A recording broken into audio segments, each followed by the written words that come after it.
नमस्कार, मैं नारायण सर विज्ञान विषय के साथ अपने YouTube channel Narayan sir classes में आज कक्षा 10 का विज्ञान का पहला अध्याय जो है रासायनिक अभिक्रियाएं एवं समीकरण उसको बताएंगे। ये 2-3 भागों में कंप्लीट होगा। इसके साथ साथ इसमें जो भी अभ्यास प्रश्न होगा उसको भी कराया जाएगा। तो इस लेसन का पहला भाग शुरू करते हैं। लेसन का नाम है रासायनिक अभिक्रियाएं एवं समीकरण, केमिकल रिएक्शन एंड इक्वेशन। तो सबसे पहले इसमें हम जानेंगे क्या, रासायनिक अभिक्रियाओं के बारे में। रासायनिक अभिक्रियाएं क्या है?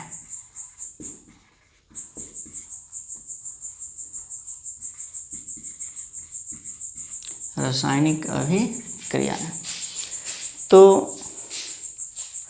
इसे जानने के लिए हमें 2 बातों को जानना होगा जिसे हमने क्लास 9 में बहुत ही अच्छे तरह से जाना था। क्या? तो एक है भौतिक परिवर्तन,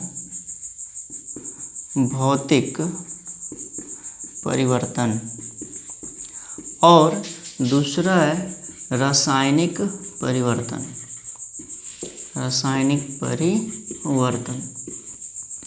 भौतिक परिवर्तन और रासायनिक परिवर्तन है क्या, इसे जानने के लिए सबसे पहले हम जानते हैं भौतिक परिवर्तन। भौतिक परिवर्तन को जानने के लिए जानना होगा भौतिक गुणों के बारे में, और रासायनिक परिवर्तन को जानने के लिए जानना होगा रासायनिक गुणों के बारे में। तो किसी भी पदार्थ के 2 मुख्य गुण होते हैं, क्या? भौतिक गुण और रासायनिक गुण। भौतिक गुण और रासायनिक गुण। सबसे पहले भौतिक गुण के बारे में जानते हैं। तो किसी भी वस्तु का अवस्था,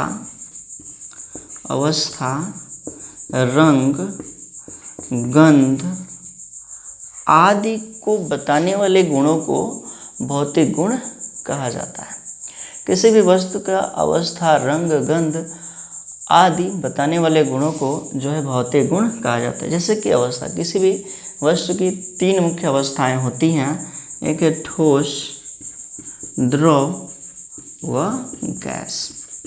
ठोस, द्रव व गैस, ये 3 मुख्य अवस्थाएं होती हैं। तो जैसे कि इन अवस्थाओं में परिवर्तन हो, या रंग में परिवर्तन हो, या गंध में परिवर्तन हो, तो ऐसे परिवर्तन को भौतिक परिवर्तन कहा जाता है। ये परिवर्तन किसी न किसी कारण से होता है, जैसे ताप हो, दाब हो। इन कारणों से जो है किसी भी वस्तु की अवस्था, रंग या गंध में परिवर्तन हो जाता है। ऐसे ही परिवर्तनों को भौतिक परिवर्तन कहा जाता है। जैसे कि बर्फ है, बर्फ इसको जो है हम लोग गर्म करते हैं तो यह जो है जल में परिवर्तित हो जाता है। जल को गर्म करते हैं तो ये जो है किसमें, वाष्प में, यानी कि भाप में परिवर्तित हो जाता है। फिर जो है भाप को ठंडा करते हैं तो वह जल में परिवर्तित हो जाता है, और जल को ठंडा करते हैं तो बर्फ में परिवर्तित हो जाता है। बर्फ जो है वस्तु का ठोस अवस्था है, जल जो है वस्तु का द्रव अवस्था है, और भाप जो है किसी वस्तु का गैस अवस्था है। तो ठोस, द्रव और गैस, इसमें जो है क्या हो रहा है, बर्फ का जल में, जल का भाप में परिवर्तन हो रहा है किसी न किसी प्रभाव के कारण, जैसे कि यहाँ पे ताप के कारण हो रहा है। तो ऐसे परिवर्तन को कहते हैं भौतिक परिवर्तन। यदि किसी वस्तु में भौतिक परिवर्तन होता है तो भौतिक परिवर्तन जिस कारण से हो रहा है उस कारण को, उस कारक को हटा दिया जाए तो वस्तु फिर से अपने रूप में वापस आ जाती है। भौतिक परिवर्तन के कारण नई वस्तु का निर्माण नहीं होता है। भौतिक परिवर्तन के कारण किसी भी नई वस्तु का निर्माण नहीं होता है। अब चलते हैं रासायनिक परिवर्तन के बारे में जानते हैं। रासायनिक परिवर्तन, तो इसके लिए हमें जानना होगा रासायनिक गुणों के बारे में। जैसे कि किसी भी वस्तु के आंतरिक संगठन में परिवर्तन हो जाए जिससे कि उसके गुण दशा आदि बदल जाए और बनी हुई नई वस्तु के गुण जिससे बनाई गई है उससे बिल्कुल भिन्न हो, तो ऐसे परिवर्तन को जो है रासायनिक परिवर्तन कहा जाता है। जैसे कि कार्बन है और कार्बन को जलाया जाता है तो कार्बन डाइऑक्साइड बनता है। तो यहाँ पे कार्बन के गुण अलग हैं, ऑक्सीजन के गुण अलग है और कार्बन डाइऑक्साइड गैस के गुण अलग है।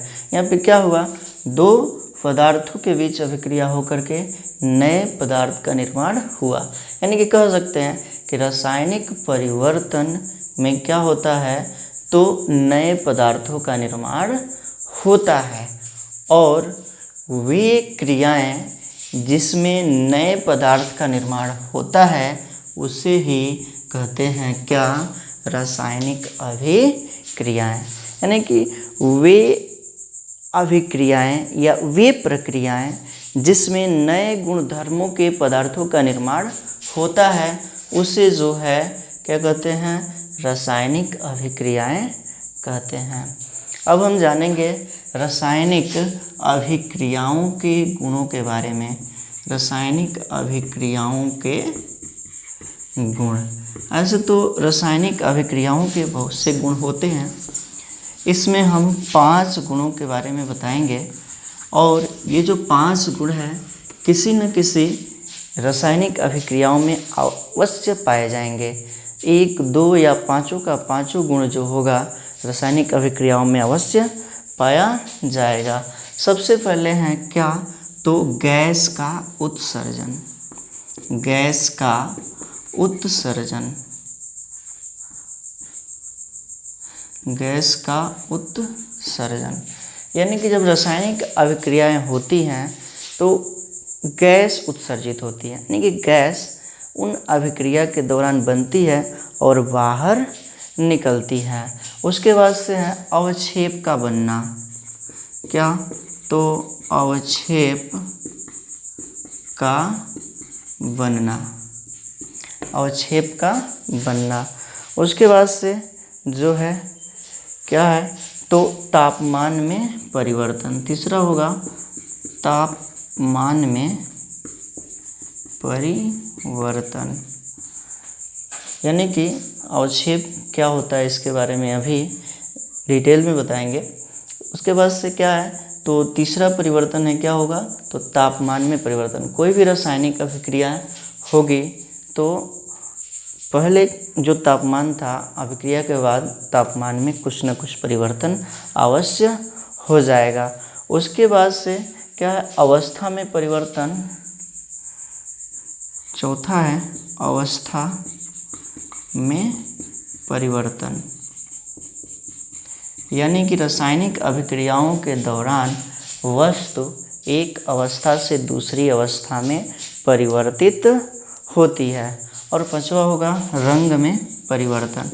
किसमें, तो रंग में परिवर्तन।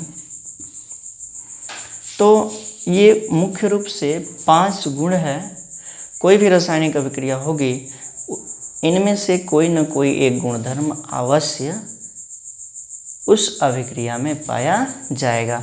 एक या एक से अधिक गुणधर्म उस अभिक्रिया में अवश्य पाया जाएगा। तो इसी का हम अब विस्तार से अध्ययन करेंगे। सबसे पहले जानते हैं क्या, गैस का उत्सर्जन। गैस का उत्सर्जन, कोई भी रासायनिक अभिक्रिया यदि हो रही है तो सभी प्रकार की अभिक्रियाओं में तो नहीं, लेकिन कुछ ऐसी अभिक्रियाएं हैं जो गैस को उत्सर्जित करती हैं। जैसे कि एक शंक्वाकार फ्लास्क लेते हैं, एक शंक्वाकार फ्लास्क लेते हैं, उसको जो है ऊपर से कार्क से बंद कर देते हैं, कार्क से ढक देते हैं। शंक्वाकार फ्लास्क के मुख को कार्क से, कार्क है क्या, तो जैसे कि आजकल बॉटल आते हैं उसमें ढक्कन आते हैं, पहले जो है ढक्कन नहीं आता था, लकड़ी का ढक्कन बना करके उसके मुख में लगा दिया जाता था, वही क्या है तो कार्क है। तो एक शंक्वाकार फ्लास्क लेते हैं और ऊपर से क्या कर देते हैं, उसको जो है कार्क से बंद कर देते हैं। उसके बाद से उसमें जो है एक कांच की नली लगा देते हैं जिसके द्वारा गैस बाहर निकले, कांच की गली लगा देते हैं।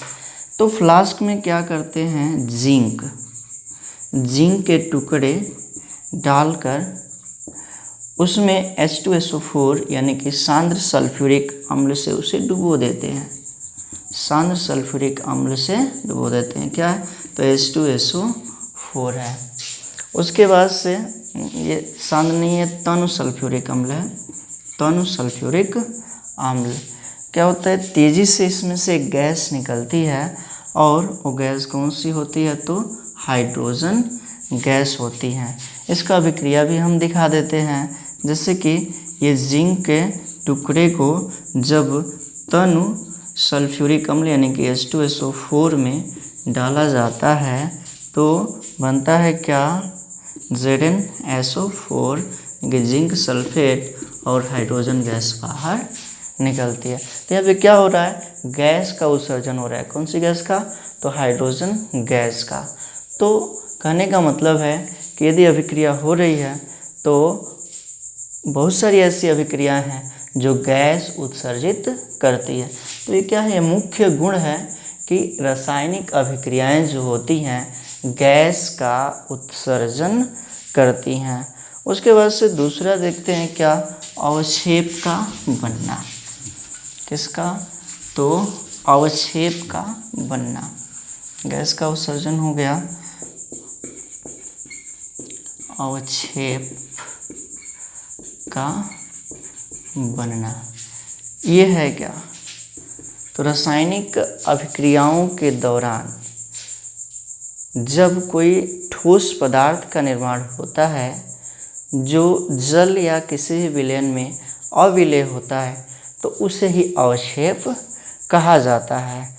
जैसे कि लेड नाइट्रेट है, क्या लेड नाइट्रेट को जब पोटेशियम आयोडाइड के विलयन में,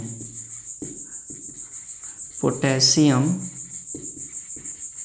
आयोडाइड करने का मतलब है क्या, लेड नाइट्रेट और लेड नाइट्रेट को जब पोटेशियम आयोडाइड के विलयन में डाला जाता है तो एक सफ़ेद रंग का ठोस अवक्षेप बनता है, एक अविलेय ठोस अवक्षेप बनता है जो है क्या तो लेड आयोडाइड, लेड आयोडाइड। अब यह जो है क्या है, ठोस अवक्षेप है, ठोस अवक्षेप जो कि अविलेय होता है। क्या अविलेय मतलब अवक्षेप जो होते हैं अविलेय होते हैं, घुलते नहीं हैं। तो यदि अभिक्रिया हो रही है तो उसमें अवक्षेप बनता है अविलेय, तो ये क्या है तो ये भी एक रासायनिक अभिक्रिया का गुण है। उसके बाद से हो गया गैस का उत्सर्जन, उसके बाद से अवक्षेप का बनना। तीसरा है क्या, तापमान में परिवर्तन, तापमान में परिवर्तन। तो रासायनिक अभिक्रियाओं के दौरान तापमान में परिवर्तन होता है। इसका जो है बहुत ही अच्छा उदाहरण है क्या, चूना। बिना बुझा हुआ चूना CaO। जब बिना बुझा हुआ चूने में जब जल डाला जाता है H2O, बिना बुझे हुए चूने में जल डाला जाता है तो उसमें से बहुत अधिक मात्रा में ऊष्मा निकलती है और बुझा हुआ चूना का निर्माण होता है। CaOH का होल ट्वाइस कैल्शियम हाइड्रोक्साइड का निर्माण होता है। मान लेते हैं एक जो है मिट्टी का बर्तन लेते हैं और मिट्टी के बर्तन में जो है CaO डाल देते हैं। ऊपर से जब हम जल मिलाते हैं H2O, तो हम जब मिट्टी के इस बाहर आवरण को छूते हैं तो हमें गर्म महसूस होता है। क्या हुआ? तो इसमें से ऊष्मा निकली, यानी कि तापमान में परिवर्तन हुआ। तो ये भी क्या है? एक रासायनिक अभिक्रिया का मुख्य उदाहरण है। उसके बाद से जो है अगला नंबर पे आता है, चौथा नंबर पे क्या? अवस्था में परिवर्तन। अवस्था में परिवर्तन चौथा है क्या? तो अवस्था में परिवर्तन। इसका एक हम मुख्य उदाहरण देते हैं, जैसे कि जल हाइड्रोजन गैस है और ऑक्सीजन गैस है, दोनों जो है H2O रूपी लिक्विड का निर्माण करती हैं। ये भी गैस है और ये भी गैस है। तो कहने का मतलब है कि दो गैस मिल करके एक लिक्विड का निर्माण करें, तो इनकी अवस्था गैस है और इसकी अवस्था क्या है? लिक्विड है, यानी कि द्रव है। तो कह सकते हैं क्या कि अवस्था में परिवर्तन, रासायनिक अभिक्रियाओं के दौरान जो है अवस्था में परिवर्तन होता है। उसके बाद से आता है रंग में परिवर्तन। पांचवा नंबर पे आता है क्या? रंग में परिवर्तन। जब रासायनिक अभिक्रियाएं हो रही हैं तो उन अभिक्रियाओं के दौरान वस्तु के रंग में भी परिवर्तन होता है। जैसे कि लोहे में जंग का लगना, क्या? तो पहले लोहा जो है भूरे रंग का होता है, जैसे ही जंग लगता है वह लाल होने लगता है। तो क्या हो रहा है? यहाँ पर भी रासायनिक अभिक्रियाएं हो रही हैं, लोहे में जंग लग रहा है और जिसके कारण उसके रंग में परिवर्तन हो रहा है। तो हम कह सकते हैं कि रासायनिक अभिक्रियाओं के दौरान वस्तु में बहुत सारे परिवर्तन होते हैं और ये परिवर्तन क्या है? तो रासायनिक अभिक्रियाओं के गुणधर्म है, जिसमें सबसे पहला हम लोग जाने क्या? गैस का उत्सर्जन, यानी कि रासायनिक अभिक्रियाएं होगी तो कोई न कोई गैस बाहर अवश्य निकलेगी। उसके बाद से अवक्षेप का बनना, उसके बाद से है तापमान में परिवर्तन और उसके बाद से अवस्था में परिवर्तन, और पांचवा है रंग में परिवर्तन। कोई भी अभिक्रिया के दौरान इनमें से उस अभिक्रिया में एक, दो या पांचों का पांचों गुणधर्म अवश्य पाया जाएगा। तो इस वीडियो में इतना ही। अगले वीडियो में हम रासायनिक समीकरण, उसके बाद से समीकरण को संतुलित करना क्यों आवश्यक है, उसके बाद से रासायनिक अभिक्रियाओं के प्रकार के बारे में वर्णन करेंगे।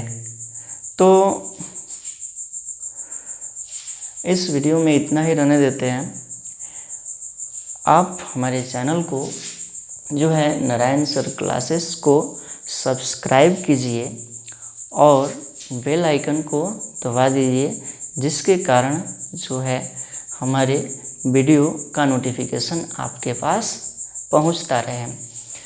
इसके साथ ही साथ ज़्यादा से ज़्यादा हमारे वीडियो को शेयर कीजिए और लाइक कीजिए। धन्यवाद।